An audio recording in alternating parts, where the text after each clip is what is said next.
বলেছি গ্রামীণ রাস্তা দিয়ে কোনো লোডের ট্রাক যাবে না। কেউ দেখছে কেন পুলিশ এটা করছে না? রাজীব, আমি কতবার বলবো এক কথা? বিভিন্ন গ্রামে গঞ্জে গিয়ে দেখি যে রাস্তা তৈরি হচ্ছে, একদিকে নতুন রাস্তা তৈরি হতে গিয়ে পুরানো রাস্তাগুলো ভেঙে যাচ্ছে। এত বেশি লোডের ট্রাক সেই পুরানো রাস্তা দিয়ে আমি তো বারবার বলেছি গ্রামীণ রাস্তা দিয়ে কোনো লোডের ট্রাক যাবে না। কেউ দেখছে কেন পুলিশ এটা করছে না? রাজীব, আমি কতবার বলবো এক কথা?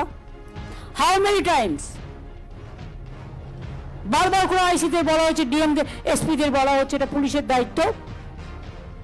কেউ টাকা খেয়ে গ্রামের রাস্তা দিয়ে ঢোকাবে না ট্রাক।